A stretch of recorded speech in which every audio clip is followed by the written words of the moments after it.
Welcome to my YouTube channel. चलते हैं हमारे नेक्स्ट वीडियो पर, जो कि कल हमने की थी कैमरे में बंद अपाहिज की समरी की थी। तो आज हम इसे करते हैं। पंक्ति इसकी पढ़ती है। तो पहली पंक्ति में क्या कह रहे हैं।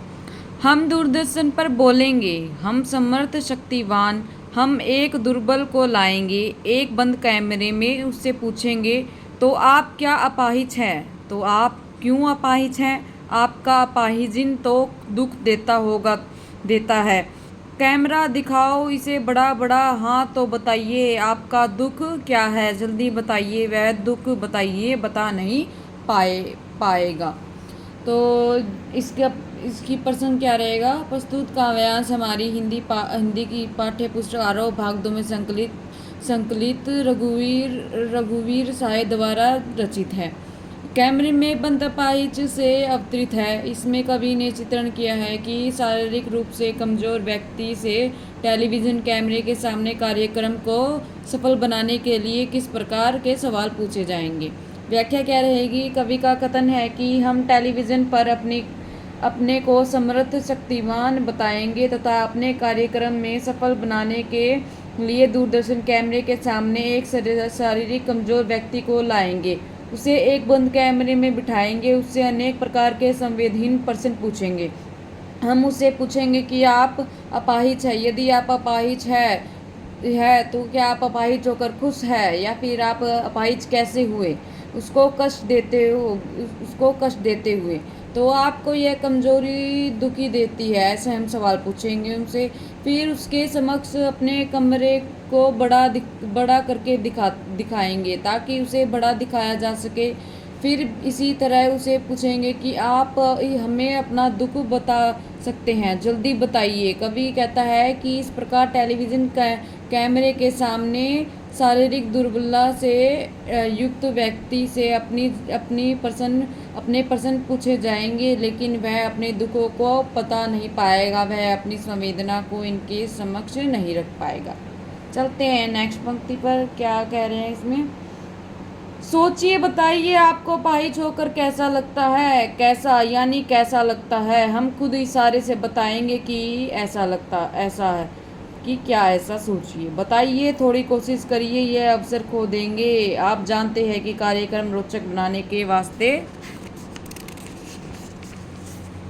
हम पूछ कर उसका रुला देंगे। इंतज़ार करते हैं आप भी उसके रो पड़ने का, करते हैं यह प्रश्न पूछा नहीं जाएगा।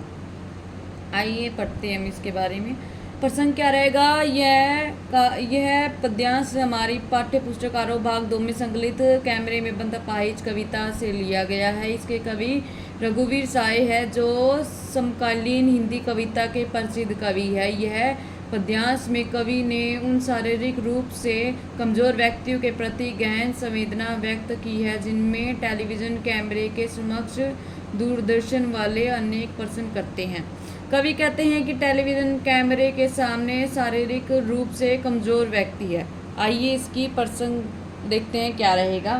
कि कवि कहता है कि जो टेलीविज़न कैमरे के सामने शारीरिक रूप से कमज़ोर व्यक्ति से पूछेंगे जब टेलीविज़न वाले, तो सोच कर बताइए कि आपको एक अपाहिज होकर कैसा लगेगा। वो क्या पूछेंगे कि सोच कर बताइए आपको एक अपाहिज होकर कैसा लगेगा, आप कैसा महसूस करते हैं। बार बार पूछकर कैमरे वाले इशारे करके उसको अपाहिज होकर बताते हैं कि उसे ऐसा लगता है।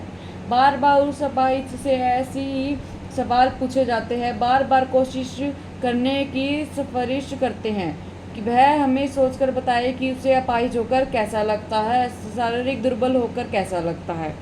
ठीक है, यह वह कैसा महसूस करता है। कभी दूरदर्शन वालों पर कटाक्ष कराते हुए कहते हैं कि टेलीविज़न कैमरे वाले ऐसे अपाहिज की भावनाओं को नहीं समझते और अपने कार्यक्रम को अत्यधिक मनोरंजनपूर्ण जटिल बनाने के लिए बार बार अपाहिज व्यक्ति से प्रश्न पूछ कर उसे रुला देते हैं। फिर दूरदर्शकगण भी मनोरंजन करने के लिए उस अपाहिज व्यक्ति के रोने की प्रतीक्षा करते हैं। कवि का कथन है कि आपसे यह प्रश्न नहीं पूछा जाएगा कि आप उसे रो पड़ने का इंतज़ार क्यों करते हैं।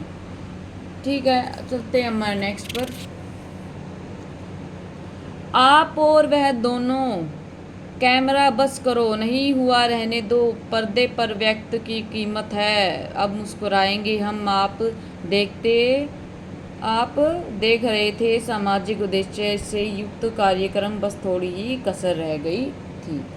इसमें क्या है, इसका प्रसंग क्या रहेगा, प्रसंग सब में सेम ही रहेगा लगभग, लेकिन जो इसमें डेफिनेशन होती है कि किसके बारे में बताया गया है वो तो अलग ही रहेगी। तो क्या रहेगा इसमें, यह पंक्तियाँ रघुवीर साय द्वारा रचित कविता कैमरे में बंद अपाहिज नामक कविता है।